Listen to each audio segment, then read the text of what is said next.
Hello friends, स्वागत है आपका हमारे YouTube channel UP PCS capsule में।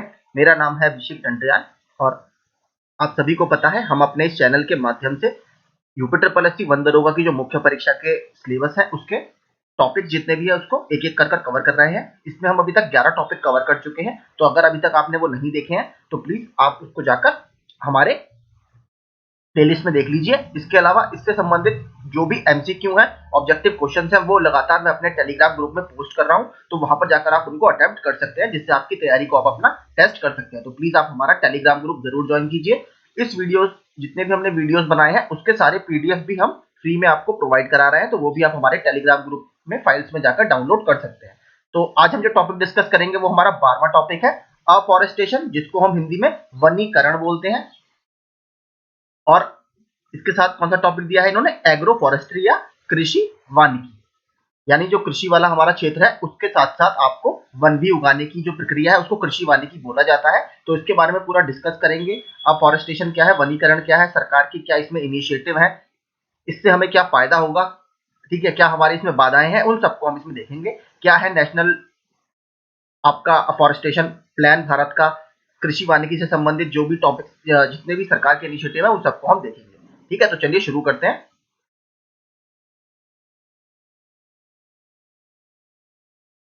यह है देखिए टॉपिक हमारा 12, वनीकरण और कृषि वानिकी। तो सबसे पहले देखते हैं आखिर वनीकरण होता क्या है। वनीकरण में जंगल बनाने के लिए उन क्षेत्रों में पेड़ लगाना शामिल है जहां हाल ही में कोई पेड़ नहीं लगा है, यानी जो जमीन ज्यादातर खाली रहती है। इसमें वे क्षेत्र शामिल हो सकते हैं जो मरुस्थल में बदल गए हैं, किसके द्वारा, मरुस्थलीकरण की प्रक्रिया द्वारा। ठीक है, मरुस्थलीकरण से संबंधित एक मरुस्थलीकरण प्लान भी भारत ने 2001 में लॉन्च किया था, उसके बारे में नीचे बात करेंगे। या वे स्थान जो लंबे समय से चराई के लिए उपयोग किए जाते रहे हैं वहां पर आप वन लगा सकते हैं, पेड़ उगा सकते हैं। अनुपयोगी कृषि क्षेत्र जो खाली पड़े हैं, इसको बोलते हैं इंग्लिश में फॉलो एग्रीकल्चर लैंड, या फिर औद्योगिक क्षेत्र के आसपास जो रीजन्स है वहां पर आप पेड़ उगा सकते हैं। तो इसी प्रक्रिया को हम वनीकरण बोलते हैं। देखिए इस पूरे टॉपिक को समझने से पहले सबसे हमें पहले समझना होगा कि आखिर वन है क्या। वन की जो परिभाषा है कि हम किसको आप अफॉरेस्टेशन बोलोगे, वनीकरण में आपका पता है आपको पेड़ उगाने हैं, वन लगाने हैं, वन का एक्सपेंशन करना है, तो आखिर वन है क्या, तो उसकी सबसे पहले देखते हैं। शब्द वन को किसी भी केंद्रीय वन अधिनियम, अर्थात ये मैं आपको पढ़ा चुका हूं, भारतीय वन अधिनियम 1927, इसमें भले ही आपके रिजर्व फॉरेस्ट हो, कंजर्वेशन फॉरेस्ट हो, या फिर आपके विलेज फॉरेस्ट हो, लेकिन कहीं भी हमारे उसमें, या फिर वन संरक्षण अधिनियम जो कि 1980 में आया था, फॉरेस्ट कंजर्वेशन एक्ट, इसमें कहीं भी वन को परिभाषित नहीं किया गया है। ये आपके लिए इंपॉर्टेंट बात है। केंद्र सरकार ने वन को परिभाषित करने के लिए कोई मानदंड अभी तक निर्धारित नहीं किए हैं, राज्य को इसमें ज्यादा पावर है, मैं अभी समझाऊंगा नीचे। भारतीय वन अधिनियम 1927 राज्यों को उनके क्षेत्रों में आरक्षित वनों यानी रिजर्व फॉरेस्ट को अधिसूचित करने का अधिकार या नोटिफाई करने का अधिकार देता है। तो इसमें राज्यों के पास ये छूट है कि वो कैसे इसको डिफाइन कर सकते हैं। और इसमें एक बहुत फेमस केस है, ये आपके लिए इंपॉर्टेंट है। वनों की अपनी परिभाषा निर्धारित करने के लिए राज्य जिम्मेदार है। यह विशेषाधिकार सुप्रीम कोर्ट के एक आदेश से उपजा है, और वो कौन सा वाद था, टी एन गोडावर्मन आपका थिरुमुलपाद बनाम भारत संघ 1996 का फैसला। इस फैसले में सुप्रीम कोर्ट ने क्या कहा था उसको देखते हैं। सुप्रीम कोर्ट ने व्याख्या की कि वन जो शब्द है या फॉरेस्ट आप किसको मानोगे, इसके शब्दकोश के अर्थ यानी जो डिक्शनरी में फॉरेस्ट का मीनिंग है उसके अनुसार आपको फॉरेस्ट को मानना चाहिए कि आप वन किसको कहोगे। ठीक है, तो राज्य जो ज्यादातर वन डिक्लेयर करते हैं वो इसी शब्दकोश के मीनिंग के आधार पर इसको करते हैं। और इसके अनुसार क्या होता है, यह विवरण वैधानिक रूप से मान्यता प्राप्त सभी वनों को शामिल करता है, चाहे वे आरक्षित हो, संरक्षित हो या अन्यथा नामित हो। ठीक है, तो ये आपकी पूरी फॉरेस्ट की डेफिनेशन पहली समझ लीजिए। ना तो फॉरेस्ट कंजर्वेशन एक्ट में है 1980 के, ना ही भारतीय वन अधिनियम में है, और राज्यों को इसमें छूट दी गई है कि वो डिक्शनरी के मीनिंग के आधार पर वन की परिभाषा को डिस्कस कर सकते हैं। और किस बाद में ये फैसला आया था, टी एन गोडावर्मन थिरुमुलपाद बनाम भारत संघ 1996 का फैसला सुप्रीम कोर्ट का। ठीक है, अब बात करते हैं वृक्षावरण और वनावरण में अंतर। देखिए मैंने क्विज डाला था बीच में अभी 1 या 2 दिन पहले, उसमें मैंने ये Indian state of forest report जो भारत की वन स्थिति रिपोर्ट है 2021 की, उसमें मैंने ये क्वेश्चन डाला था कि वृक्षावरण और वनावरण वाला, तो इसमें काफी बच्चों ने ये गलत किया था, तो प्लीज आप वो गलती मत कीजिए। क्वेश्चन को आप ध्यान से पढ़ा करिए कि आपसे वृक्ष आवरण पूछ रहा है या वनावरण पूछ रहा है। ठीक है, दोनों में अंतर मैं आपको समझा देता हूं।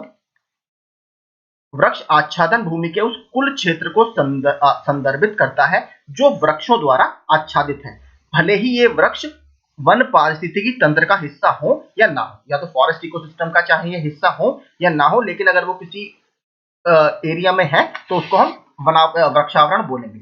दूसरी ओर वन आवरण विशेष रूप से भूमि के उस क्षेत्र को संदर्भित करता है जो वन पारिस्थितिकी तंत्र के रूप में शामिल किया जाता है, यानी जो फॉरेस्ट इकोसिस्टम का पार्ट होना ही होना पड़ेगा इसको, तभी आप उसको वन बोलोगे। वृक्ष में ऐसा कुछ नहीं है, वृक्ष उसका पार्ट हो भी सकता है, नहीं भी हो सकता। ठीक है, वन पारिस्थितिकी तंत्र को 10 से 30% के न्यूनतम वितान घनत्व यानी कैनोपी डेंसिटी, ठीक है, यही कैनोपी डेंसिटी है। आपने जब Indian state of forest report पढ़ी होगी उसमें आप देखते होंगे 3 कैटेगरी हैं, ठीक है, सघन वन, अति सघन वन, ठीक है, या मीडियम डेंस फॉरेस्ट, ठीक है, मध्यम सघन वन। ये सब देखिए, जो सघन आपका शब्द है डेंसिटी, वो कैनोपी डेंसिटी के लिए यूज किया जाता है। आप बस इसका अर्थ ये समझ लीजिए कि जैसे ट्री अगर बहुत पास पास है, मतलब बहुत घना जंगल है, तो आपकी डेंसिटी ज्यादा होगी, और अगर पेड़ वहां पर दूर दूर लगे हैं, बहुत दूर दूर में, तो कम होगी, और बीच में है तो आपकी मध्यम होगी। इसको बोलते हैं कैनोपी डेंसिटी। तो जो वन पारिस्थितिकी तंत्र है उसको 10 से 30% के न्यूनतम वितान घनत्व और 0.5 हेक्टेयर से अधिक के क्षेत्र के रूप में परिभाषित किया जाता है। तो कम से कम आपका क्षेत्र 0.5 हेक्टेयर से ज्यादा होना चाहिए, और आपका जो कैनोपी डेंसिटी है वो 10 से 30% तो आपकी कम से कम हो। ठीक है, इससे ऊपर अगर है तो आपका वन होगा ही, लेकिन 10 से 30% कम से कम आपकी होनी चाहिए। इसीलिए देखिए एक चीज आपकी बहुत क्लियर है, सभी वनावरण वृक्षावरण तो है, लेकिन सभी वृक्षावरण को वनावरण आप नहीं मान सकते, क्योंकि वृक्षावरण वनावरण या आप कह सकते हो जो वन का पारिस्थितिकी तंत्र है उसका हिस्सा नहीं होते, और वो इन दो कंडीशन को भी फुलफिल हो सकता है ना करें। पहला क्या, 10 से 30% का न्यूनतम वितान घनत्व, और दूसरा 0.5 हेक्टेयर। इसलिए अगर आप हम वनावरण की बात करें तो वो वृक्षावरण हो सकता है, लेकिन वृक्षावरण जरूरी है, वनावरण ना हो। ठीक है, मैं आपको नीचे दिखा देता हूं, एक ये फॉरेस्ट सर्वे ऑफ इंडिया का ही देखिए। Forest survey of India uses canopy density to classify forest cover. देखिए कैनोपी डेंसिटी मतलब पेड़ अगर पास पास आपके लगे हों, तो फॉरेस्ट सर्वे ऑफ इंडिया वही है जो आपकी भारतीय वन स्थिति रिपोर्ट जारी करता है। इसमें देखिए वेरी डेंस फॉरेस्ट जिसकी कैनोपी डेंसिटी लगभग 70% से भी ज्यादा है। मॉडरेट डेंस कौन से हैं, कम से कम 40 से 70% वाले, या मीडियम। और ओपन फॉरेस्ट आपके कौन से होते हैं, 10 से 40%। तो ये फैक्ट भी आपके लिए इंपॉर्टेंट है। Indian state of forest report 2021 की जो आई थी उसमें यही डेटा यूज किया जाता है। इसलिए देखिए ऊपर आप देखेंगे ये वनावरण की बात कर रहा है, तो वनावरण में मैंने बताया था कम से कम 10 से 30% की आपकी डेंसिटी होनी चाहिए। मिनिमम देख लीजिए 10 तो यहाँ पर है ही। ठीक है, और ये भी क्विज मैंने आज टेलीग्राम ग्रुप में डाला है। वर्ल्ड नेचर कंजर्वेशन डे कब मनाया जाता है, ये 28 जुलाई को आपका मनाया जाता है। ठीक है, इंपॉर्टेंट है ये भी आपके लिए फैक्ट। तो ये हो गया आपका वनावरण और वृक्षावरण। अब हम बात करते हैं वनों के लिए हमारे संविधान में क्या प्रावधान किए गए हैं। ठीक है, पहला, भारत के संविधान की 7वीं अनुसूची में वनों को समवर्ती सूची में शामिल किया गया है। देखिए ये फैक्ट भी बहुत इंपॉर्टेंट है, वन विभाग का पेपर है, हो सकता है आपसे सीधे पूछ ले कि वन जो है वो हमारे संविधान की कौन सी अनुसूची में आते हैं। वो समवर्ती सूची में आते हैं, जो हमने ऑस्ट्रेलिया से ली है। और समवर्ती सूची में दोनों को, राज्यों को और केंद्र सरकार को उन विषयों पर कानून बनाने का अधिकार है, लेकिन अगर दोनों कानून बनाते हैं तो केंद्र सरकार का कानून ज्यादा उसमें वैलिड माना जाता है। और एक चीज याद रखिए, ये पहले से ओरिजिनल कॉन्स्टिट्यूशन में जो मूल संविधान था उसमें हमारा समवर्ती सूची में नहीं था। बाद में संविधान संशोधन 42वां, ठीक है, 42वें संविधान संशोधन 1976 के तहत वन तथा वन्यजीव जंतुओं एवं पक्षियों के संरक्षण को राज्य से समवर्ती सूची में स्थानांतरित कर दिया गया। पहले ये स्टेट के पास अधिकार थे, लेकिन अब ये समवर्ती सूची में है, यानी केंद्र सरकार को भी इस पर कानून बनाने का अधिकार है। तो अगर आपसे ऑप्शन में दे कि क्या मूल संविधान में वन समवर्ती सूची में थे, तो नहीं, मूल संविधान में राज्य सूची में थे। 42वें संविधान संशोधन 1976 के द्वारा इनको समवर्ती सूची में शामिल किया गया। इसके अलावा हमारा आर्टिकल 51A जो कि फंडामेंटल ड्यूटीज है, मौलिक कर्तव्य है, उसमें 51A में कहा गया है कि वनों और वन्यजीवों सहित प्राकृतिक पर्यावरण की रक्षा और सुधार करना प्रत्येक नागरिक का मौलिक कर्तव्य होगा। ठीक है, तो यानी हमारा जो वनीकरण है वो कहीं ना कहीं हमारे संविधान में भी कवर किया गया है। इसके अलावा डीपीएस भी है एक हमारा, राज्य के नीति निर्देशक तत्व 48A, ये भी 42वें संविधान संशोधन से जोड़ा गया है 1976 में। इसमें क्या बात कही गई है कि राज्य पर्यावरण की रक्षा और सुधार करने के लिए देश के वनों और वन्य जीवन की रक्षा करने का प्रयास करेगा। तो हमारा कहीं ना कहीं जो वनीकरण का एक बेसिस है, आधार है, वो हमें संविधान में ही देखने के लिए मिल जाता है। अब हम बात करते हैं भारत में वनीकरण के उपाय की। जो प्लांटेशन है या वन हमें उगाने हैं अलग अलग क्षेत्रों में, उसके लिए भारत में किस तरीके से ये प्रक्रिया पूरी की जाती है।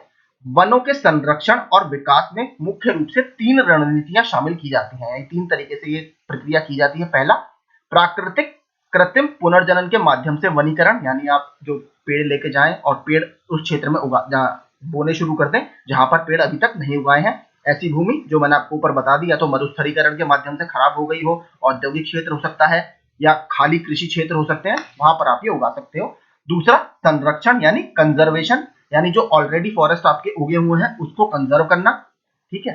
कंजर्व करना इन द सेंस कि उनका कटाव रोकना, उससे भी कहीं ना कहीं भारत में फॉरेस्ट कवर घटने के बजाय एटलीस्ट स्टेबल रहेगा और बढ़ेगा। फिर तीसरा आता है मैनेजमेंट, यानी जो ऑलरेडी जैसे आपके जहां पर फॉरेस्ट लगे हुए हैं उसको उनको मैनेज करना, जो विलेज कम्युनिटीज हैं, जो हमारे ग्रामीण क्षेत्र के लोग हैं, जनजातीय लोग हैं, उनके साथ मिलकर इसको मैनेज करना, ठीक है, ताकि वनों का जो कटाव है वो कम किया जा सके और उनको संरक्षित किया जा सके। और अगर बढ़ाना है तो हमें भी लोकल कम्युनिटी है, जो जन भागीदारी है, उसको जन आंदोलन के रूप में बदलना पड़ता है, तो ये भी कहीं ना कहीं उसमें आम लोग शामिल होते हैं। तो ये 3 रणनीतियां ज्यादातर सरकार के द्वारा अपनाई जाती हैं। और अब इसमें बात करते हैं जो मुख्य योजनाएं हैं। मंत्रालय वन क्षेत्रों के विकास के लिए 3 प्रमुख योजनाएं, अर्थात राष्ट्रीय वनीकरण कार्यक्रम, ये मोस्ट इंपॉर्टेंट है आपके लिए, यहाँ से फैक्चुअल क्वेश्चन बनने के बहुत चांसेस हैं। और दूसरा जो मोस्ट इंपॉर्टेंट है वो है राष्ट्रीय हरित भारत मिशन, इसको हम GIM लिखते हैं, यानी ग्रीन इंडिया मिशन। ये 2 टॉपिक आपके इसमें सबसे इंपॉर्टेंट है।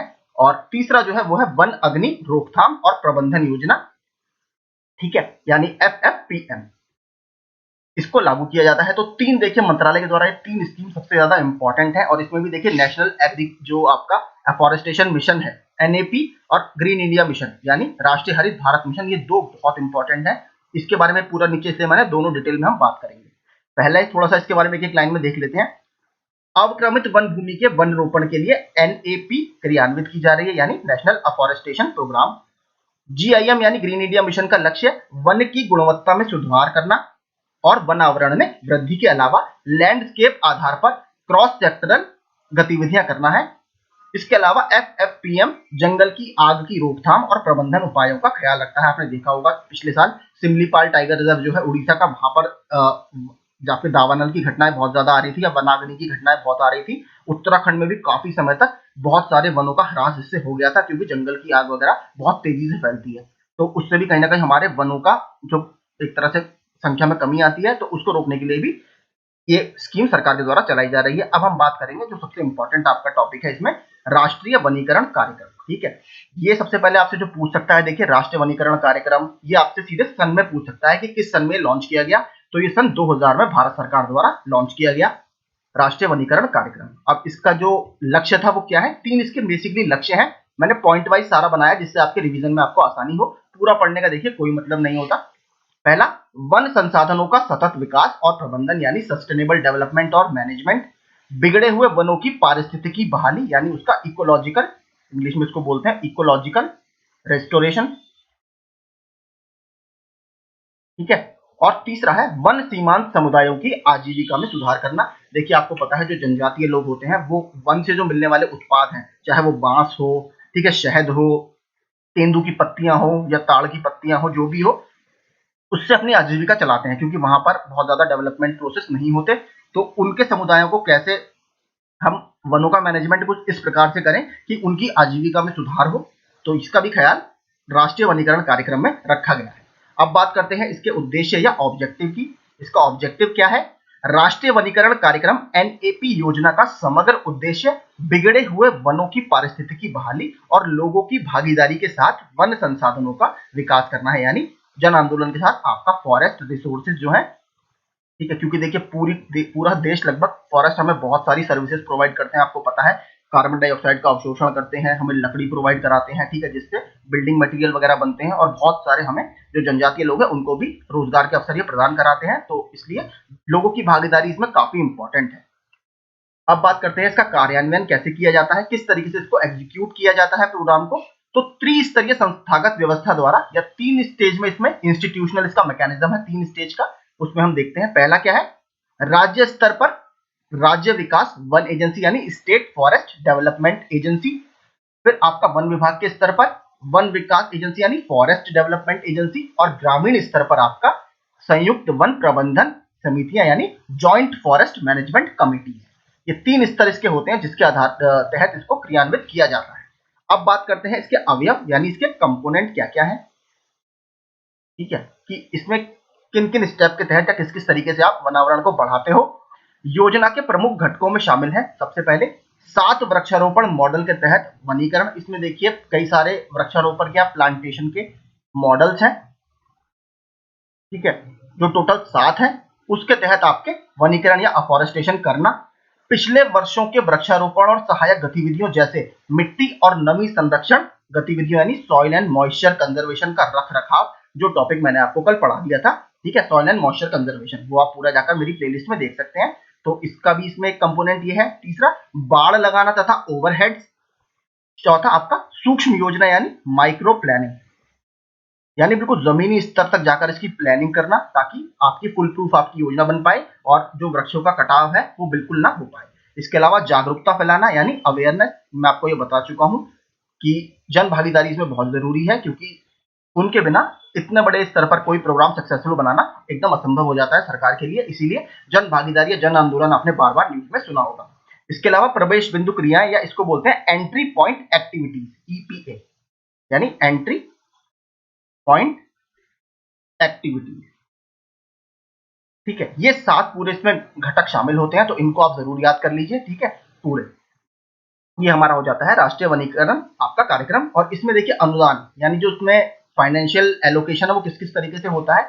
ये देखिए केंद्र प्रायोजित योजना है यानी सेंट्रली स्पॉन्सर्ड स्कीम, ठीक है, सेंट्रली स्पॉन्सर्ड स्कीम है जिसमें केंद्र और राज्यों के बीच 60 और 40% के फंड का शेयरिंग पैटर्न के साथ लागू किया जाता है। 60% पैसा केंद्र देता है और 40% स्टेट लगाता है इस प्रोग्राम के लिए। और अगर आपका पहाड़ी राज्य है और उत्तर पूर्वी राज्य है जहां पर संसाधन इतने नहीं होते, तो उसमें ज्यादा शेयर वहन करती है वो केंद्र सरकार करती है। उसमें 90 और 10 का रेशियो है। ये फैक्ट आपके लिए बहुत इंपॉर्टेंट है। इसमें अगर बात करें सामान्य राज्यों की तो वहां पर 60 और 40 का रेशियो है, और अगर बात करें उत्तर पूर्वी राज्यों की और पहाड़ी राज्यों की वहां पर 90:10 का ये पैटर्न है, ठीक है, इसको आप याद रखिएगा। अब हम देखते हैं जो हमारी दूसरी स्कीम थी वो थी हरित भारत हेतु राष्ट्रीय मिशन यानी ग्रीन इंडिया मिशन। देखिए मैंने आपको जब क्लाइमेट चेंज हमने पढ़ा था, जलवायु परिवर्तन, उसमें मैंने आपको पढ़ाया था national action plan for climate change जो कि 2008 में लागू किया गया है। उसमें 8 टोटल मिशन है, तो उसी 8 मिशन में से एक मिशन ग्रीन इंडिया मिशन है, क्योंकि हमें सबको पता है वनीकरण हो तो वो कहीं ना कहीं जलवायु परिवर्तन से सीधा सीधा संबंधित है, क्योंकि जलवायु परिवर्तन हमारा कार्बन डाइऑक्साइड या ग्लोबल वार्मिंग की वजह से होता है, और वन जो है हमारे वो कार्बन डाइऑक्साइड को बहुत ज्यादा अवशोषित करते हैं और हमें ऑक्सीजन प्रोवाइड कराते हैं और हमारी पृथ्वी का तापमान ऑप्टिमम रखने में मदद करते हैं। ग्रीन इंडिया मिशन जलवायु परिवर्तन पर राष्ट्रीय कार्य योजना वही NAPCC यानी national action plan for climate change के तहत 8 मिशनों में से एक है। तो आपसे अगर पूछे जो ग्रीन इंडिया मिशन है तो किसका हिस्सा है, तो वो इस कार्य योजना का हिस्सा है। इसका उद्देश्य वन आवरण की रक्षा, ठीक है, यानी प्रोटेक्शन ऑफ फॉरेस्ट कवर, इसकी बहाली और उसमें वृद्धि करना एवं जलवायु परिवर्तन का सामना करना है। तो इस मिशन के तहत जो जलवायु परिवर्तन के प्रभाव है उसको सीधा सीधा हमने वनीकरण से लिंक किया है। ये पॉइंट आपके लिए बहुत इंपॉर्टेंट है क्योंकि इसमें फैक्ट है। इस मिशन के तहत वन वृक्षों के आवरण को बढ़ाने और मौजूदा वन की गुणवत्ता में सुधार करने के लिए वन एवं गैर वन भूमि पर 10 मिलियन हेक्टेयर में वन आच्छादन का लक्ष्य रखा गया है। देखिए यहाँ पर आपको फंसा सकता है वो, हो सकता है आपको 1 मिलियन हेक्टेयर दे दे, हो सकता है आपको 15 मिलियन हेक्टेयर दे दे। तो इसमें कितना लक्ष्य रखा गया है, याद रखिएगा 10 मिलियन हेक्टेयर भूमि में आपका वन रोपण का इसमें लक्ष्य रखा गया है ग्रीन इंडिया मिशन के तहत। पर्यावरण और वन और जलवायु परिवर्तन मंत्रालय इस केंद्र प्रायोजित योजना, ठीक है, सेंट्रली स्पॉन्सर्ड फिर से स्कीम है, याद रखिएगा केंद्र प्रायोजित है ना कि केंद्रीय योजना है। सेंटर और स्टेट दोनों मिलकर इसको लागू करते हैं। इसके माध्यम से वनीकरण गतिविधियों को बढ़ावा देने हेतु राज्यों और केंद्र शासित प्रदेशों का समर्थन करता है। यह ग्रीन हाउस गैस उत्सर्जन को कम करने के लिए अपनी अंतरराष्ट्रीय प्रतिबद्धताओं के हिस्से के रूप में वृक्षों के आवरण में सुधार, कार्बन पृथक्करण या इसको बोलते हैं कार्बन सिक्वेस्ट्रेशन इंग्लिश में, भारत के कार्बन स्टॉक को मजबूत करने के लिए महत्वपूर्ण है। ठीक है, हम सभी को पता है जो हमने पेरिस क्लाइमेट समझौता किया है उसमें भारत के कुछ INDC हैं जिसको हम बोलते हैं इंटेंडेड नेशनली डिटरमाइंड कंट्रीब्यूशन, या आप सामान्य भाषा में समझिए तो भारत ने कुछ उसमें कमिटमेंट किए हैं, कुछ हमने टारगेट्स उसमें रखे हैं कि हम 2030 तक क्या करेंगे, 2.5 से 3 टन का ठीक है, क्या करेंगे, additional carbon cover, additional carbon sink. Carbon sink मतलब जो कार्बन हमने एक तरह से उत्सर्जित किया उसको अवशोषित करेंगे, और वो हम कैसे कर सकते हैं, वनों को लगाकर कर सकते हैं। ठीक है, तो इस कहीं ना कहीं इस वनीकरण प्रोग्राम से या ग्रीन इंडिया मिशन से हम पेरिस क्लाइमेट समझौते में जो हमने टारगेट्स रखे हैं उसको भी हम कहीं ना कहीं अचीव करने की तरफ बढ़ रहे हैं। ठीक है, ये इसका लोगो है। ठीक है, ministry of environment forest climate change के द्वारा है ये national mission for green India, और अंडर किसके, national action plan on climate change. ये चीज बहुत इंपॉर्टेंट है, इसको आप जरूर याद रखिएगा। अब इसके अलावा देखते हैं कुछ अतिरिक्त जानकारी, जिसमें हम ये देखेंगे कि और सरकार क्या क्या काम कर रही है। मेन देखिए आपके लिए वो ऊपर वाले दो स्कीम है, बाकी मैं आपको नीचे पढ़ा देता हूँ एक एक दो लाइन में। राष्ट्रीय वन नीति 1988, इसको हम डिटेल में ऑलरेडी डिस्कस कर चुके हैं। इसका उद्देश्य मिट्टी के कटाव, भूमि क्षरण को रोकने और पारिस्थितिक संतुलन बनाए रखने के लिए वन और वृक्षों के आवरण के तहत कुल भौगोलिक क्षेत्र का 33% बनाए रखना है। इसके अलावा एक और योजना है राष्ट्रीय हरित राजमार्ग मिशन। ठीक है, national mission for green highway, 2016 में लॉन्च किया गया था। इसका लक्ष्य 1 लाख किलोमीटर राजमार्गों के साथ एक हरी छतरी यानी अम्ब्रेला, ठीक है, यानी आपके पेड़ सड़क के दोनों तरफ एक ग्रीन बेल्ट बनाना। ठीक है, देखिए उससे हाईवे देखने में भी अच्छे लगते हैं और आपका कहीं ना कहीं कार्बन सिक्वेस्टर करते हैं, यानी कार्बन डाइऑक्साइड को अवशोषित भी करते हैं। तो एक ये योजना आई थी 2016 में, ये भी हमारे कहीं ना कहीं वनीकरण से संबंधित है।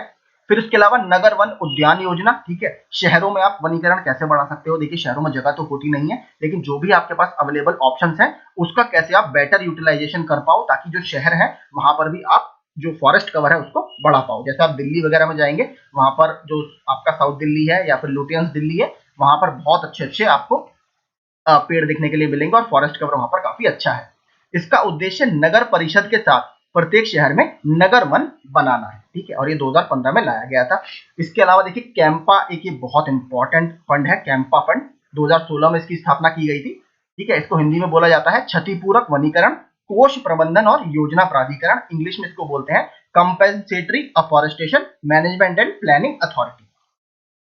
अब देखिए कंपेस जो इसका मतलब है क्षतिपूरक वनीकरण, इसका मतलब क्या होता है, प्रतिकारात्मक वनरोपण या कंपेंसेटरी अफॉरेस्टेशन का अर्थ है कि हर बार जब वन भूमि का खनन या उद्योग जैसे गैर वन उद्देश्यों के लिए उपयोग किया जाता है, मतलब ऐसी भूमि जिस पर अभी वन लगे हुए हैं लेकिन सरकार ने किसी ऐसे प्रोजेक्ट को मंजूरी दी है जो उस फॉरेस्ट को डाइवर्ट करेगा दूसरे उद्देश्यों के लिए, तो ऐसा जब भी होता है तो जो एजेंसी होगी जो डेवलप कर रही है प्रोजेक्ट को, इस वन भूमि के बराबर क्षेत्रफल में गैर वन भूमि में वन रोपण के लिए भुगतान करना पड़ता है। तो ये जो भुगतान होता है ये इसी फंड में जाता है। ठीक है, अगर मान लीजिए कोई एजेंसी, सिंपल शब्दों में मैं आपको समझाऊं, मान लीजिए एक कंपनी मेरी है, मैं किसी ऐसी क्षेत्र में फैक्ट्री लगाने जा रहा हूं जहां पर ऑलरेडी वन है बहुत सारे, तो मुझे क्या करना पड़ेगा, मुझे अगर वहां पर फैक्ट्री लगानी है तो मुझे उस पूरे एरिया की वैल्यू निकालनी पड़ेगी, वहां पर जो वन आवरण है उसकी वैल्यू निकालनी पड़ेगी, और उतना पैसा मुझे कहीं और एरिया में वन रोपण के लिए देना पड़ेगा, ताकि जो नेट मेरा इफेक्ट है वो जीरो रहे। मतलब मैंने यहाँ से हटाए तो कहीं और जाकर बो दिए, लेकिन ऐसा होता नहीं है क्योंकि कुछ पेड़ बहुत पुराने होते हैं तो उसको बढ़ने में टाइम लगता है, इस पर काफी विवाद भी रहता है। या जब इसके लिए गैर वन भूमि उपलब्ध अगर आपकी नहीं है तो क्या करेंगे, तो अवक्रमित वन भूमि क्षेत्र के दुगने का आपको भुगतान करना पड़ता है। वो जो भुगतान आप कंपनी करती है वो इसी फंड में जाता है, और इस फंड का उपयोग केंद्र और राज्य दोनों मिलकर करते हैं, मैंने आपको बताया, लेकिन राज्यों के पास थोड़ा सा ज्यादा इसमें फोकस किया जाता है। तो केंद्र सरकार, अभी नीचे आपको दिखा देता हूं, इसको 2016 में लॉन्च किया गया, ये सन आप जरूर याद रखिएगा, बहुत इंपॉर्टेंट है। 90% फंड राज्यों को दिया जाता है जबकि मात्र 10% केंद्र अपने पास रखती है। तो 90% जो इसमें फंड आया, मान लीजिए किसी ने 5,000 करोड़ रुपए इसमें दिया तो 5 में 45, तो 4500 करोड़ आपका जाएगा राज्यों के पास, और जो 500 करोड़ है वो रखेगी केंद्र अपने पास। ठीक है, इस तरीके से इसमें फंड एलोकेशन होता है। निधियों का उपयोग अलग अलग क्षेत्रों में आप कर सकते हो, जैसे कौन कौन से, जल ग्रहण क्षेत्रों के उपचार, सहायता प्राप्त प्राकृतिक उत्पादन, वन प्रबंधन में, वन्य जीव संरक्षण और प्रबंधन में, संरक्षित क्षेत्रों से गांवों के पुनर्वास में, मानव वन्य जीव संघर्षों के प्रबंधन में, ठीक है, ह्यूमन एनिमल कन्फ्लिक्ट में, प्रशिक्षण और जागरूकता सृजन में, लकड़ी की बचत उपकरणों की आपूर्ति में, और संबंध गतिविधियों के लिए आप इसमें इसका यूज कर सकते हो इस फंड का। ठीक है, तो कई सारे एरियाज हैं, इसमें आप इसका यूज कर सकते हो। इसके अलावा जो मैंने आपको ऊपर बताया था, क्योंकि जो मरुस्थलीकरण से भूमि हमारी खराब हो रही है, वहां पर अगर आप पेड़ उगाते हो तो उसको भी वनीकरण बोला जाता है। तो मरुस्थलीकरण से निपटने के लिए एक राष्ट्रीय कार्य योजना या राष्ट्रीय कार्यक्रम लाया गया था। कब लाया गया था, 2001 में। इसे 2001 में बढ़ते मरुस्थलीकरण के मुद्दों को हल करने और उचित कार्यवाही के लिए तैयार किया गया था। यह पर्यावरण और वन जलवायु परिवर्तन मंत्रालय द्वारा कार्यान्वित किया जाता है। ठीक है, तो पूरा हमारा देखिए यही था जो आपका वनीकरण है। मुझे नहीं लगता देखिए इससे बाहर कुछ भी जाएगा। हमने सारे गवर्नमेंट इनिशिएटिव कवर कर लिए हैं। वन क्या होते हैं, वनावरण क्या होता है, मैंने सब आपको बता दिया है। क्या क्या इसके बेनिफिट होते हैं, क्या क्या कार्य योजना है, ग्रीन इंडिया मिशन क्या है। देखिए मैं आपको पर्सनली सजेस्ट करूंगा ग्रीन इंडिया मिशन और नेशनल अफॉरेस्टेशन प्रोग्राम, ये जरूर आप बहुत अच्छे से पढ़ के जाइएगा, इससे सवाल बन सकते हैं। अगला हमारा जो उसमें सब टॉपिक है वो है क्या, कृषि वानिकी। तो हम उसको देखते हैं कि एग्रो फॉरेस्ट्री आखिर क्या होती है। ठीक है, कृषि वानिकी को इंग्लिश में बोला जाता है एग्रो फॉरेस्ट्री। ठीक है, आप नाम से ही देखिए निकाल सकते हैं कृषि वानिकी। देखिए एक चीज आप समझिए होता क्या है, जो हमारी लैंड है, किसी भी देश का क्षेत्रफल वो हमेशा कांस्टेंट रहेगा। अगर भारत का जो क्षेत्रफल है वो हमेशा कभी भी जमीन आपकी बढ़ती नहीं है, इसलिए वो हमेशा सेम रहता है। ठीक है, तो अगर आपको वनावरण बनाना है तो आपको कुछ ऐसी टेक्निक्स निकालनी पड़ती हैं कि आप उसी क्षेत्र में वनावरण को कैसे बढ़ाओगे। तो इसी के लिए जो एग्रो फॉरेस्ट्री है वो सरकार लेके आई है। इसमें क्या होता है, जैसे मान लीजिए आपका कोई खेत है, तो खेत की मेड़ पर सरकार पेड़ लगा देती है। ठीक है, उसके चारों तरफ, तो जिससे क्या होता है आपका फॉरेस्ट कवर भी बढ़ता है। इससे किसानों का भी फायदा होता है क्योंकि उन्हें कहीं ना कहीं लकड़ी मिल जाती है, पशुओं के लिए चारा मिल जाता है। तो इसको एग्रो फॉरेस्ट्री बोलते हैं। एग्रो मतलब एग्रीकल्चर यानी कृषि, फॉरेस्ट्री मतलब वन। तो आपकी कृषि भूमि पर वनों को उगाना ताकि किसानों की आय में भी वृद्धि की जा सके और जो हमारा जलवायु परिवर्तन है और राष्ट्रीय स्तर पर जो समस्याएं हैं उनका भी समाधान किया जा सके, इसके बारे में इसमें बात की जाती है। तो चलिए शुरू करते हैं। इस बात की प्रबल संभावना है कि जलवायु परिवर्तन समग्र विश्व में कृषि के लिए नकारात्मक परिणाम उत्पन्न करेगा। देखिए एक क्वेश्चन इससे आ भी चुका है, क्वेश्चन यही आया था, आई थिंक पीसीएस का है या यूडीएलडीए में आया था कि जलवायु परिवर्तन का सबसे ज्यादा प्रभाव हमें किस क्षेत्र में देखने के लिए मिलेगा, तो वो हमें एग्रीकल्चर में ही देखने के लिए मिलेगा। क्योंकि देखिए जो क्रॉप्स होती हैं वो टेम्परेचर के लिए बहुत सेंसिटिव होती हैं। अगर टेम्परेचर आपका बदलता है या मानसून का जो पैटर्न है वो बदलता है तो कहीं ना कहीं इससे आपकी जो फसलें हैं उस पर नकारात्मक प्रभाव पड़ता है। तो अगर आपसे पूछे सबसे ज्यादा प्रभाव किस पर पड़ेगा, तो कृषि क्षेत्र पर जलवायु परिवर्तन का सबसे नकारात्मक प्रभाव हमें देखने के लिए मिलेगा। जलवायु परिवर्तन के अनुक्रमिक परिणाम के रूप में चरम मौसमी घटनाओं, जो मैंने आपको बताया जैसे मानसून का बदलना, ठीक है, ओले पड़ जाना बिना किसी समय में, वो सब घटनाएं फसलों को कहीं ना कहीं खराब करती हैं। इसके द्वारा कृषि की समग्र उत्पादकता को कम कर देने की भी संभावना है, जिससे आपकी खाद्य सुरक्षा या जो फूड सिक्योरिटी है उस पर भी प्रभाव पड़ेगा। अचानक आने वाली बाढ़, सूखा, बेमौसम बारिश, ओलावृष्टि, ग्रीष्म व शीत लहरें जो फसलों के लिए अनुपयुक्त तापमान उत्पन्न करती हैं, जो मैंने आपको ऊपर समझाया, जैसी घटनाएं कृषि अभ्यासों को नई जलवायु वास्तविकताओं के अनुकूल बनाने की मांग रखती हैं। इस परिदृश्य में कृषि वानिकी या एग्रो फॉरेस्ट्री का अभ्यास भारत के साथ साथ अन्य विकासशील देशों के लिए अत्यंत महत्वपूर्ण है। अब बात करते हैं हम आखिर कृषि वानिकी क्या है। ठीक है, एक्चुअल में किसे बोला जाता है उसके बारे में पूरा मैंने देखिए इसमें काफी फोटोज डाले हैं ताकि आपको देखकर जल्दी समझ में आ जाएगा कि एक्चुअल में ये होता क्या है और इसको क्या क्या हमें बेनिफिट मिलते हैं। कृषि वानिकी एक भूमि उपयोग प्रणाली है या लैंड यूज सिस्टम है जो वृक्षारोपण, फसल उत्पादन और पशुपालन को इस तरीके से एकीकृत करती है जो वैज्ञानिक दृष्टिकोण से अत्यधिक उपयुक्त। जो मैंने आपको बताया, वृक्षारोपण आप करेंगे तो पशुओं के लिए आपको चारा भी मिलेगा। ठीक है, तो इससे तीनों ही एक्टिविटीज, आपकी फसल उत्पादन को भी आपको हटाना नहीं पड़ता, वृक्षारोपण के लिए आपको अलग से जमीन भी नहीं लेनी पड़ती, और आपको जो पशुपालन है उसको भी कहीं ना कहीं इससे बल मिलता है। तो इसको इसमें एकीकृत किया जाता है साइंटिफिक रूप में। यह उत्पादकता, लाभप्रदता, विविधता और पारिस्थितिकी तंत्र की संवहनीयता को बढ़ाने के लिए कृषि भूमि और ग्रामीण भूदृश्य के साथ वृक्षों व झाड़ियों को एकत्रित करता है या एकीकृत करता है, सॉरी। यह एक गतिशील पारिस्थितिकी पर आधारित प्राकृतिक संसाधन प्रबंधन प्रणाली है जो खेतों एवं कृषि भूदृश्य में काष्ठीय बारहमासी यानी वुडी पेरेनियल्स पादप के एकीकरण के माध्यम से, यानी जो उसमें लकड़ी वाला आपका ऐसे पेड़ है जिससे आपको लकड़ी मिलती है। क्योंकि देखिए वुड जो है वो कहीं ना कहीं एक कमर्शियल मटेरियल है हमारे लिए, जिससे आप फर्नीचर बनाते हो, दरवाजे वगैरह बनाते हो, तो कहीं ना कहीं इकोनॉमी के लिए बहुत जरूरी है किसी देश की। ठीक है, तो उसके लिए लकड़ियां हमें यहाँ से प्राप्त होती हैं। उत्पादन में विविधता एवं संवहनीयता लाती है और सामाजिक सहयोग का निर्माण करती है। इसके तहत लेकिन कुछ बातों का ध्यान रखना आवश्यक है, जैसे कृषि वानिकी के अंतर्गत उगाए जाने वाले वृक्ष स्थानीय रूप से उगने में आपके सक्षम होने चाहिए तथा वृक्ष तीव्र वृद्धि वाला होना चाहिए तथा उसका आर्थिक जीवन काल शीघ्र पूर्ण होना चाहिए। तो ये कुछ इसमें इंपॉर्टेंट चीजें हैं जो इसमें पेड़ सेलेक्ट किए जाते हैं। उसमें क्या होना चाहिए, एक तो वो उस लोकल क्षेत्र में उगने योग्य होना चाहिए। ऐसा नहीं है आपने जो वहां पर उगने वाला हो पेड़ कहीं और लगा दिया तो वहां पर तो वैसे उसकी कोई ग्रोथ नहीं होगी। दूसरा, उसकी जो ग्रोथ होनी चाहिए बहुत तेज बढ़ने वाला होना चाहिए। जैसे आपने कुछ देखा होगा, कुछ पेड़ बहुत तेजी से बढ़ते हैं जबकि कुछ का जो ग्रोथ रेट होता है बहुत कम होता है। और इसके अलावा उसका जो आर्थिक जीवन है या जीवन काल है वो बहुत शीघ्र पूर्ण होना चाहिए। ठीक है, इस तरीके से देखिए ये होती है आपकी एग्रो फॉरेस्ट्री। ठीक है, ये आपका खेत है, मेड़ पर आपने क्या लगा दिए, पेड़ लगा दिए, तो आपको एक्स्ट्रा कोई जमीन नहीं चाहिए। इसके बहुत सारे बेनिफिट हैं, वो अब मैं आपको नीचे समझाता हूँ कि इसके क्या क्या बेनिफिट आपको होते हैं।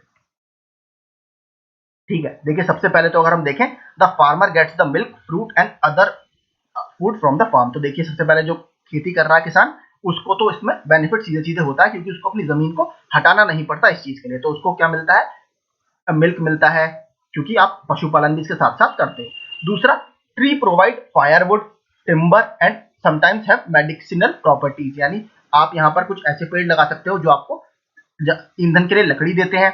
इसके अलावा टिम्बर यानी जो इंडस्ट्रीज है उसको लकड़ी प्रोवाइड कराते हैं, जैसे प्लाईवुड इंडस्ट्री। ठीक है, इसके अलावा कभी कभी कुछ कुछ क्षेत्रों में ऐसे पेड़ लगाए जाते हैं जहां पर, जैसे मेंथॉल है। ठीक है, मेंथॉल क्या करता है, आपका मेंथॉल मेडिसिनल प्रॉपर्टी में यूज होता है, ब्रिक्स वगैरह में यूज होता है। ठीक है, कैंडी या टॉफी बनाने में यूज होता है। तो कहीं ना कहीं उनकी कुछ ना कुछ कमर्शियल वैल्यू होती है, ऐसे पेड़ भी आप यहाँ पर लगा सकते हो। इसके अलावा tree absorb carbon dioxide from the air, ये सबसे इंपॉर्टेंट है, ये आपके वायु से कार्बन डाइऑक्साइड को अवशोषित करता है। इसके अलावा leaves from the trees enrich the soil and help keep it moist. ठीक है, क्या होता है, जो पेड़ से पत्तियां गिरती हैं कहीं ना कहीं वो जमीन में जब गिरती हैं सूखती हैं, ठीक है, जिसको ह्यूमस बोलते हो आप, वो कहीं ना कहीं जमीन की उर्वरता में वृद्धि करती है। और दूसरा, देखिए जब आप ऊपर अगर मैं आपको दिखाऊं, जब हमने सॉइल मॉइस्चर पढ़ा था, आप देखिए ये वाला जो एरिया है ये कहीं ना कहीं इसको डायरेक्ट सनलाइट आने से रोकता है। तो कहीं ना कहीं जो मिट्टी की नमी है उसको बरकरार रखने में बहुत अहम रोल अदा करता है। और मिट्टी की नमी जब आपको पता है रहती है तो आपका सीधे सीधे उससे फायदा क्या होता है, एक तो आपको उसमें ज्यादा पानी नहीं देना पड़ता, तो आपकी कहीं ना कहीं जो सिंचाई की जरूरतें हैं वो कम होती हैं, और कहीं ना कहीं जो आपकी सॉइल का टेम्परेचर है वो अच्छा मेंटेन रहता है, जिससे आपके पेड़ की ग्रोथ अच्छी होती है। इसके अलावा tree provide fodder for the animals, जो आपके घर में जानवर हैं, देखिए मोस्टली इंडिया में जितने भी किसान हैं उनके पास गाय भैंस ये सब रहता है, तो उसके लिए कहीं ना कहीं ये चारे का प्रबंध भी करता है ये पेड़। इसके अलावा manure from the animals is used for crops and trees. इसके अलावा देखिए जो यहाँ पर जानवर वगैरह आते हैं उसका गोबर वगैरह का यूज आप कहीं ना कहीं खाद वगैरह बनाने में कर सकते हो, तो उसकी भी एक एक्टिविटी या प्रॉपर्टी आपकी है। इसके अलावा tree stabilize the ground and reduce soil erosion. कहीं ना कहीं देखिए पेड़ की जो जड़ें हैं वो नॉर्मल फसलों के कंपैरिजन में गहरी होती हैं, तो वो मिट्टी को बांध के रखता है और कहीं ना कहीं जो मृदा का अपरदन है उसको रोकता है। यानी अगर बहुत तेज बारिश आती है तो आपकी जो मिट्टी है वो बहेगी नहीं, और क्योंकि पेड़ की जड़ें उसको अच्छे से पकड़े रहती हैं, तो इसका सीधा फायदा भी किसान को देखने के लिए मिलता है, उसकी फसल बहुत तेज बारिश में या ओलावृष्टि में खराब नहीं होती। इसके अलावा nitrogen fixation by the trees, जो नाइट्रोजन स्थिरीकरण की प्रक्रिया है वो कहीं ना कहीं फसल को सीधे फायदा पहुंचाती है। ठीक है, इसके अलावा देखिए बहुत सारे इसके और बेनिफिट्स भी हैं। जैसे अगर आप ट्राइबल एरिया में जाएंगे तो इस पर देखिए मधुमक्खियां छत्ते वगैरह बना लेती हैं, तो आप वो शहद भी निकाल सकते हो। ठीक है, तो ऐसे और बहुत सारे बेनिफिट हमें इसमें देखने के लिए मिलते हैं। तो ये पूरे इसके बेनिफिट्स हैं। अब नीचे देखते हैं कृषि वानिकी के प्रति अब तक भारत का रुख। तो भारत ने अब तक इसमें क्या क्या इनिशिएटिव लिए हैं, तो देखते हैं। भारत में कृषि वानिकी के महत्व को 1980 के दशक से महसूस किया जाने लगा। भारतीय वानिकी संस्थान एवं शिक्षा परिषद यानी ICFRI तथा भारतीय कृषि अनुसंधान परिषद यानी Indian council for agriculture research द्वारा इस क्षेत्र में अनुसंधान प्रारंभ किया गया। भारतीय कृषि अनुसंधान परिषद द्वारा कृषि वानिकी पर एक अखिल भारतीय समन्वित अनुसंधान योजना यानी AICRP चलाई गई, और कृषि वानिकी में अनुसंधान कार्य को गति देने के लिए झांसी, जो कि उत्तर प्रदेश में है, राष्ट्रीय कृषि वानिकी अनुसंधान गृह, ठीक है ये इंपॉर्टेंट है, राष्ट्रीय कृषि वानिकी अनुसंधान केंद्र स्थापित किया गया। कहां पर, उत्तर प्रदेश में, कहां पर, झांसी में। इसके अलावा राष्ट्रीय वन नीति जो 1952 में आई थी और 1988 में आई थी। इसके अलावा राष्ट्रीय कृषि नीति 2000 वाली, राष्ट्रीय आपका ग्रीन इंडिया टास्क फोर्स 2001 पे जो बनाई गई थी, नेशनल बंबू मिशन 2002 में लॉन्च किया गया था, और राष्ट्रीय कृषक नीति 2007 में भी कृषि वानिकी को बहुमूल्य समर्थन दिया गया। यानी इन सभी पॉलिसीज में भी एग्रो फॉरेस्ट्री या कृषि वानिकी की बात की गई है। वर्ष 2014 में भारत रोजगार, उत्पादकता और पर्यावरण संरक्षण को बढ़ावा देने के लिए एक राष्ट्रीय कृषि वानिकी नीति यानी नेशनल एग्रो फॉरेस्ट्री पॉलिसी अपनाने वाला विश्व का पहला देश बना। यहां से आपका प्रश्न बनने के बहुत चांसेस हैं। पहला आपसे क्या पूछ सकता है, national agro forestry policy Bharat ने कब अपनाई, सन 2014 में। और अगर आपसे सीधे पूछ ले कि दुनिया में पहला ऐसा देश कौन है जिसने नेशनल आपकी एग्रो फॉरेस्ट्री पॉलिसी अपनाई है, तो वो भी भारत ही है। भारत दुनिया का पहला ऐसा देश है जिसने 2014 में नेशनल एग्रो फॉरेस्ट्री पॉलिसी अपनाई। इसके अलावा भारत की कृषि वानिकी नीति में जिन बातों पर बल दिया गया है उसमें सबसे प्रमुख है लोगों में इसके प्रति जागरूकता पैदा करना। यानी जो कृषि वानिकी है, हमारे यहाँ किसान थोड़े से इतने एजुकेटेड नहीं होते, तो कैसे लोगों में इसके लिए जागरूकता पैदा करना, वो सबसे इंपॉर्टेंट इसमें फीचर है। उसके बाद 2016 में नेशनल एग्रो फॉरेस्ट्री पॉलिसी के अंतर्गत लगभग 1000 करोड़ रुपए परिव्यय के लिए कृषि वानिकी पर उप अभियान यानी सब मिशन ऑन एग्रो फॉरेस्ट्री की शुरुआत की गई, ताकि हर मेड़ पर पेड़, ठीक है, ये इंपॉर्टेंट है। इसका ये पूरा एक तरह से पंच लाइन था कि हर मेड़ पर पेड़, जो खेतों में मेड़ें होती हैं उस पर पेड़ लगाने के टैगलाइन के साथ कृषि वानिकी को एक समग्र राष्ट्रीय प्रयास का रूप दिया जा सके। सब मिशन ऑन एग्रो फॉरेस्ट्री, देखिए मैं आपको अभी बता देता हूं। इसमें मैं आपको उत्तर प्रदेश के वन विभाग का 2 पेज का एक पीडीएफ है, वो आपको दे दूंगा। बहुत अच्छा साधारण भाषा में उसमें 2 पेज में समझा रखा है उन्होंने कि क्या क्या उसमें स्कीम्स हैं, तो वो आपको आराम से समझ में आ जाएगा। इसी के साथ मैं अपने टेलीग्राम ग्रुप में वो डाल दूंगा, वहां से आप पूरे इस मिशन को समझ लीजिए। बहुत आसान भाषा में उन्होंने समझाया है पूरा उत्तर प्रदेश की क्या क्या स्कीम है, क्या सरकार उसमें पैसे देती है, क्या फाइनेंशियल मदद करती है, वो आप उस पीडीएफ से आराम से समझ सकते हैं। 2022-23 का जो केंद्रीय बजट में भारत के वित्त मंत्री ने घोषणा की कि सरकार कृषि वानिकी को बढ़ावा देगी। हालांकि कृषि एवं किसान कल्याण मंत्रालय ने सब मिशन ऑन एग्रो फॉरेस्ट्री का राष्ट्रीय कृषि विकास योजना के साथ विलय कर दिया, जिससे कृषि वानिकी क्षेत्र को अपनी प्रमुख कार्यान्वयन शाखा से वंचित कर दिया गया। ठीक है, ये देखिए मैंने आपको ऊपर पढ़ा दिया है कृषि वानिकी कैसे महत्वपूर्ण है, क्या क्या हमें मिलता है। आर्थिक मूल्य जैसे लकड़ी आपको देता है, कार्बन आपका अवशोषित करता है, ये पूरा नीचे वही है जो मैंने आपको ऊपर समझा दिया। ठीक है, इसको आप आराम से खुद पढ़ सकते हो, कोई इसमें दिक्कत नहीं है। वो मैं आपको दिखा देता हूँ। देखिए ये है पूरा वो कृषि वानिकी सब मिशन ऑन एग्रो फॉरेस्ट्री। ठीक है, ये उत्तर प्रदेश वन विभाग का ही डेटा है पूरा इसमें। यहाँ पर आप देख सकते हो वन्य एवं वन्यजीव विभाग उत्तर प्रदेश। ये मैं अभी इसके साथ आपको शेयर कर दूंगा। इसमें देखिए सारी कृषि वानिकी क्या है, क्यों हम ये करते हैं, पौधशाला जो नर्सरी वगैरह आप लगाते हो उसके लिए सरकार क्या आपकी हेल्प करती है, वो सारी चीजें इसमें आपको देखने के लिए मिल जाएंगी। ठीक है, तो यही देखिए पूरा टॉपिक था एग्रीकल्चर से संबंधित है, ये एग्रो फॉरेस्ट्री और आपका वनीकरण। तो आई होप आपको ये सेशन पूरा पसंद आया होगा, और इसका पीडीएफ अभी आपको थोड़ी देर में मेरे टेलीग्राम ग्रुप में मिल जाएगा। और अगर आपको कोई सजेशन है तो प्लीज कमेंट बॉक्स में ड्रॉप कर दीजिएगा। Thank you so much.